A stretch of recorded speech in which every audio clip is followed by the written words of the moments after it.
Стало известно, что в боях против Украины, на которые подло и цинично напала Россия, участвуют и те, кто называет себя чеченцами.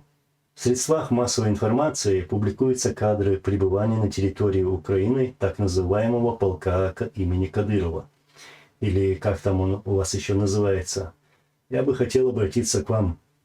Ваши родные, матери, отцы, дедушки, бабушки, братья и сестры когда-то оказались в том же положении, в котором сегодня оказался народ Украины. Вспомните, когда в наши дома пришла война, в них вламывались российские оккупанты, убивали и истязали наших родных.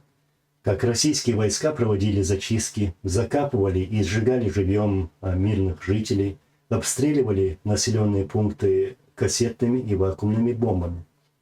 Вспомните зачистки в селе Самашки, а также в поселке Алды. Вспомните концлагерь в Чернокозово. Посчитайте, сколько зачисток было проведено в селах Мескерюрт и Цацунюрт, а также в других наших селах.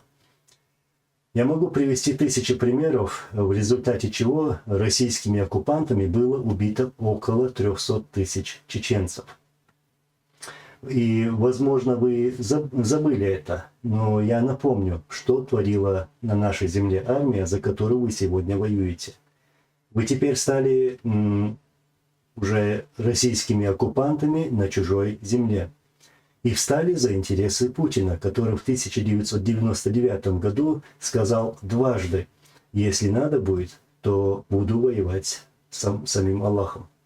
Теперь вы, считающие себя чеченцами, оказались на услужении убийц своих родных и близких. И сегодня же вы взяли в руки оружие, которым на протяжении стольких лет уничтожался чеченский народ, и пришли в дома в ничем не повинных украинцев убивать и истязать их.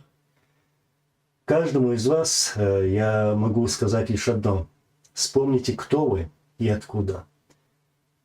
Вы не имеете права, вы не имеете морального права с именем Аллаха на устах совершать то, что вы делаете сейчас. Так сложилось, что бок о бок с украинцами против российского агрессора сегодня сражаются наши братья-чеченцы. Это мои братья. Лучше бы вы были на их месте или же отошли бы в сторону. И, скорее всего, не сегодня, но завтра вам придется встретиться в этой войне, если успеете. И какова будет ваша последняя мысль? Вы помогаете Путину совершать террор над народом Украины. Не будьте пешками в руках этого Путина, убийцы чеченского народа.